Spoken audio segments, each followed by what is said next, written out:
జిల్లాలో మొత్తం ఫలితాలు అయితే వెల్లడయ్యే అవకాశం ఉంది. మొట్టమొదటిగా విడుదలయ్యే ఫలితం అయితే జగ్గంపేట జ్యోతుల్ నెహ్రూ ఎవరైతే ఉన్నారో టీడీపీ సీనియర్ నేత ఆయన నియోజకవర్గం నుంచి మొదటి ఫలితం అయితే వెలువడనుంది. అక్కడ జగ్గంపేట నియోజకవర్గంలో కూడా జ్యోతుల్ నెహ్రూ అయితే ఆధిక్యం దిశగా అయితే దూసుకుపోతున్నారు. 3 రౌండ్లు పూర్తి అయ్యేసరికి ఆయన దాదాపు 8,000 ఓట్ల మెజార్టీతో అయితే ఆయన దూసుకుపోతున్నారు. అలాగే ఇక్కడ పార్లమెంట్ లోక్సభ స్థానాలు చూసినట్లయితే కూడా అమలాపురం నుంచి బాలయ్య కుమారుడు గంటి హరీష్ మాధుర్ కూడా ఆధిక్యంలో ఉన్నారని చెప్పుకోవచ్చు. కాకినాడ కూటమి అభ్యర్థి తంగెల్ ఉదయ్ శ్రీనివాస్ కూడా సుమారు 20,000 ఓట్ల మెజారిటీతో అయితే దూసిపోతున్నారు. మరోవైపు రాజమండ్రి బీజేపీ అభ్యర్థి పురంధేశ్వర్ కూడా 22,000 ఆధిక్యతలో అయితే కొనసాగుతున్నారు. మొత్తం తాజాగా చూసుకున్నట్లయితే మొత్తం కూటమి అయితే ఈ మెజారిటీ అయితే సాధించే దిశగా విజయం దిశగా అయితే దూసుకుపోతుందని చెప్పుకోవచ్చు. ఇప్పటివరకు 4 రౌండ్లు పూర్తి అయ్యేసరికి అంటే 4-5 రౌండ్లు పూర్తి అయ్యేసరికి వీరంతా మెజారిటీలో ఉన్నారు.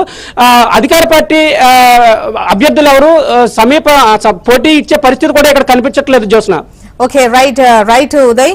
అది కాకినాడకు సంబంధించి కూడా కూటమే ముందంజలో ఉన్నటువంటి వివరాలను మనకు ఉదయ్ అందించారు. మరి కాసేపట్లో పూర్తి వివరాలు తెలుస్తాయి. మరోవైపు పిఠాపురం 3 రౌండ్లు ముగిసేసరికి 30,000 ఓట్ల మెజారిటీతో పవన్ కళ్యాణ్ ముందు దూసుకెళ్తున్నారు అని చెప్పేసి అంటున్నారు. ఇక శ్రీవర్ధన్ గారు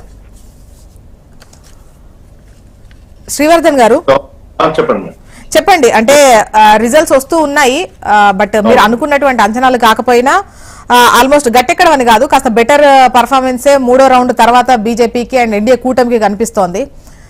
అండ్ ఇది ఎంతవరకు వెళ్లే అవకాశాలు ఉన్నాయి అనుకుంటున్నారు? మీ పిక్చర్ ఏంటి మైండ్ లో? ఒకటండి, క్లియర్ గా మాకు ఇప్పుడు ఉన్న దాంట్లో అంచనాల్లో మనం యూపీకి సంబంధించి భారతీయ జనతా పార్టీ అక్కడ మెజార్టీ స్థానాలు వస్తామని అనుకున్నటువంటి దాంట్లో ఇప్పుడు ఇక్కడ కనిపిస్తున్న దాంట్లో పోటాపోటీ కనిపిస్తున్నట్టు అక్కడ కనిపిస్తుంది. 1.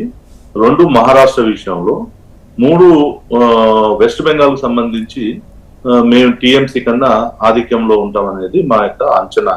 మిగతా అన్ని రాష్ట్రాల్లో ఏదైతే జరుగుతా ఉందో, కర్ణాటక కావచ్చు, తెలంగాణ కావచ్చు, అటు ఆంధ్రప్రదేశ్ కావచ్చు, ఒరిస్సా కావచ్చు, మధ్యప్రదేశ్, రాజస్థాన్, అన్నిట్లో కూడా ఈ యొక్క అంచనాలకు అనుగుణంగా అక్కడ ఉన్నటువంటి ఓట్ల యొక్క ట్రెండింగ్ అయితే కనిపిస్తుంది.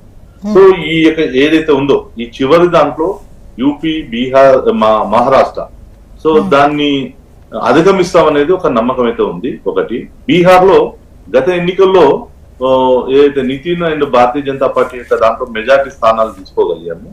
ఇక్కడికి వచ్చినప్పుడు ఈసారి అదే నితిన్ ఎక్కడైతే పోటీ చేశారు నితీష్ కుమార్, ఆ యొక్క సీట్లలో ప్రత్యర్థులు కొద్దిగా ఆధిక్యంలో కనిపిస్తున్న పరిస్థితి కనిపిస్తుంది. అదే ఓవరాల్ గా తిరిగి దేశంలో మోదీ ప్రభుత్వం వస్తుంది, వీళ్ళు అనుకున్నట్టుగా కాకుండా ఒక మళ్ళీ మెజార్టీ తోటే వస్తాం. అదేవిధంగా రాష్ట్రాల్లో కూడా ఇలా ఒరిస్సాలో కూడా బీజేపీ రాష్ట్రాల్లో కూడా అధిక్యంలో కనిపిస్తుంది. ఇటు మొన్న జరిగిన 2 రాష్ట్రాల్లో కూడా అరుణాచల్ లో బీజేపీ రావడం జరిగింది.